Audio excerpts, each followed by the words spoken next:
All right. Hi, everybody.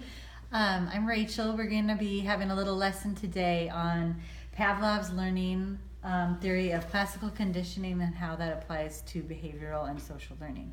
So we're going to go over our learning goals, some new vocabulary, see a couple of videos to help us better understand the content, and a few classroom examples. And along the way, I'm going to ask you to get a pen and paper because we have questions, a little homework for you to do during the lesson to deepen your knowledge of the content. And then at the end, we're going to have a little homework about how you can then apply what we learned today in your classroom. So let's go ahead and begin.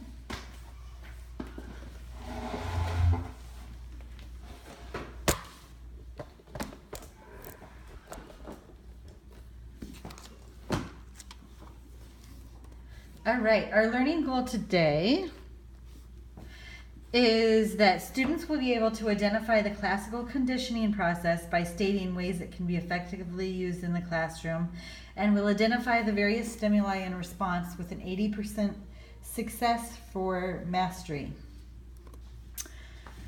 Some of the new vocabulary that we're going to be introducing is the neutral stimulus, unconditioned stimulus, unconditioned response, conditioned response, and conditioned stimulus. A neutral stimulus is a stimulus which initially produces no specific response other than focusing attention. When used together or paired with an unconditioned stimulus, the neutral stimulus becomes a conditioned stimulus. The unconditioned stimulus is one that unconditionally, naturally, and automatically triggers a response. An unconditioned response is the unlearned response that occurs naturally in reaction to the unconditioned stimulus. The conditioned response is an automatic response established by training to an ordinarily neutral stimulus. The conditioned stimulus is a previously neutral stimulus that, after becoming associated with the unconditioned stimulus, eventually comes to trigger a conditioned response. So that's a lot of words about something we don't know a whole lot about yet. So instead of listening to me talk more, we are going to watch a little video to better explain what all of that is that we just went over. In this video, we'll introduce very basic concepts in classical conditioning by simulating Pavlov's experiments with dogs. Now you may be wondering, if I'm going to be dealing with human beings, why am I looking at a dog? The answer is that the same principles of behaviorism that apply to higher order animals also apply to us humans. So when it comes to classical conditioning, we aren't that much different from Rover here. We're presenting Rover with a stimulus here, a bell. When we ring the bell, there's no response in Rover. That's because dogs, just like human beings, are not naturally wired to have a response to a bell. Without conditioning, there is no response. Therefore, we call the bell a neutral stimulus. I can ring the bell repeatedly with no response from Rover. Next, we'll introduce Rover to a new stimulus, the sight of food and water. Rover's natural response to the sight of food and water is to salivate. He wasn't conditioned to have this reaction. It's natural, innate, or inborn, and automatic, not taught, not conditioned. So this stimulus is called an unconditioned stimulus, and Rover's response is called an unconditioned response. Next, we'll simulate Pavlov's experiment. We'll ring the bell, and then present Rover with food and water. Rover salivates, not because of the bell, which is a neutral stimulus, but because of the food, the unconditioned stimulus. Now we're going to repeat this process. If we repeatedly ring the bell before presenting Rover with food, he'll be conditioned to respond to the bell. Now Now Rover will salivate upon hearing the bell, even in the absence of food. This response has been conditioned. It's now a conditioned response, and the bell has become a conditioned stimulus. So, to recap, the bell started out as a neutral stimulus. The food was an unconditioned stimulus. When Rover salivated upon seeing the food, it was an unconditioned response. When we repeatedly paired the sound of the bell with the sight of food, Rover was finally conditioned to salivate upon hearing the bell. The bell has now become a conditioned stimulus for Rover, and salivating to the sound of the bell is a conditioned response in Rover. Behavioral theory tells us that our behaviors have been shaped or conditioned by past experiences in much the same way that Rover has been conditioned to salivate upon hearing that bell, and therefore behavior modification is possible through conditioning. Okay, so we watched our video. Hopefully that makes you understand a little bit about the vocabulary that we went over a couple of minutes ago. To review Pavlov's observations. Sorry, we have a couple rovers walking around here. So anyway, review Pavlov's observations. We have the bell starting out as the neutral stimulus, the food as the unconditioned stimulus, and when Rover salivated upon seeing the food, it was an unconditioned response. When we repeatedly paired the sound of the bell with the sight of the food, Rover was finally conditioned to salivate upon hearing the bell. And the bell has now become a conditioned stimulus for Rover. Salivating to the bell noise is a conditioned response in Rover. So, as we can see, Pavlov was able to manipulate the environment and condition a response in the dogs. Can you think of a way that the conditioning might have an unintended negative result? Go ahead and get your pens and papers and you can write down your answers now.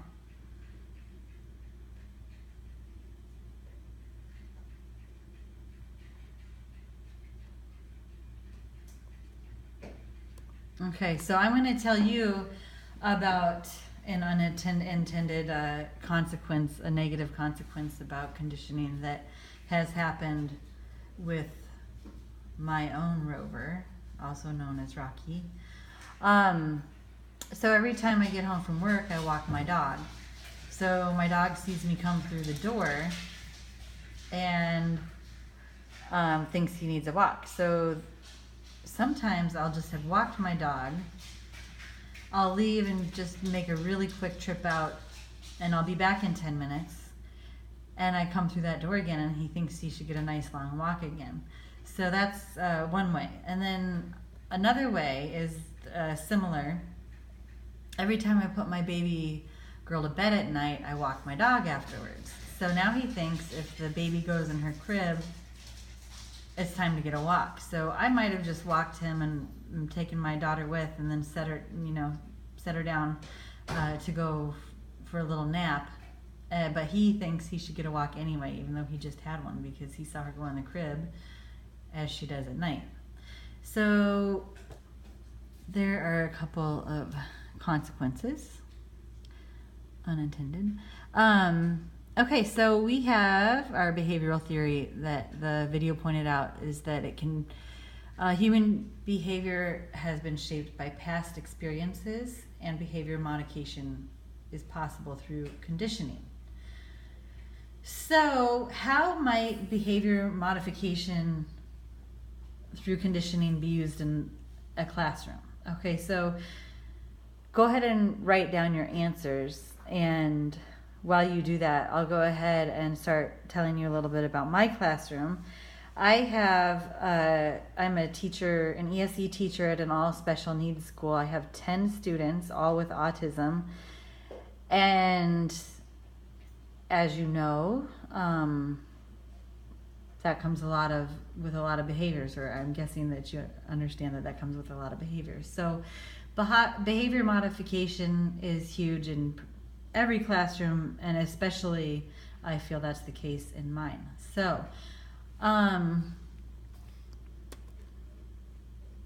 here's one way that we could use classical conditioning in the classroom. Okay, so let's say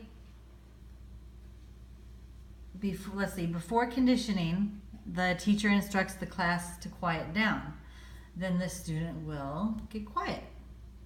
Now let's say if she only claps 3 times, the student will not get quiet. Now, when you pair those together, this is the conditioning process. You clap 3 times and instruct the class to quiet down. Then the students will get quiet. Now, after conditioning, which is going to be after this has been repeated.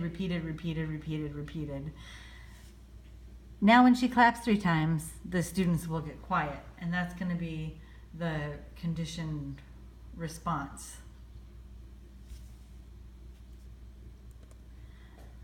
A lot of people pair music in the classroom to get classical conditioning, and the neutral stimulus, and I have done this in my own classroom, and basically my students have a hard time transitioning, but you know, when you ask them to move on from one center to the next and rotate, I was struggling a little bit to have them do that. They did it, but not very well. So what I did was I paired that with music. And now the new music's going to be the neutral stimulus, because the music by itself, you know, did nothing. The unconditioned stimulus was the request to rotate, and the unconditioned response was rotating with a request.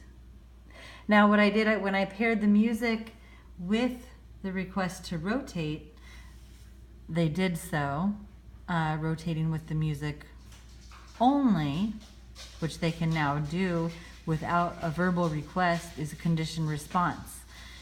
The conditioned stimulus is now the music. Before that was the neutral stimulus, but now it means something. So they don't need to hear my request anymore for that. And with my ASD kids, it's nice sometimes to not have to make a verbal request, because sometimes that can set them off. So sometimes, as far as words go, more is less with them. So it's nice to be able to have music. So we're going to look at a little video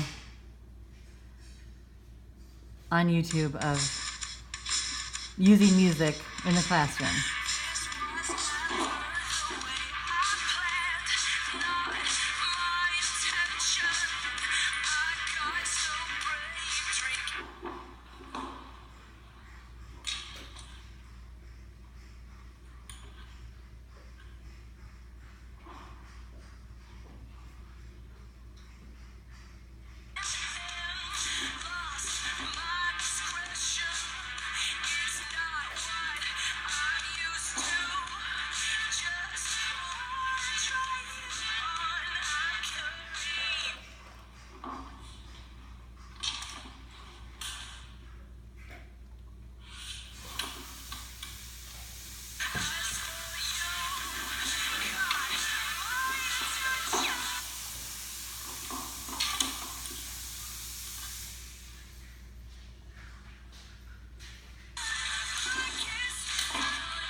So that's just a funny little piece of classical conditioning in the classroom.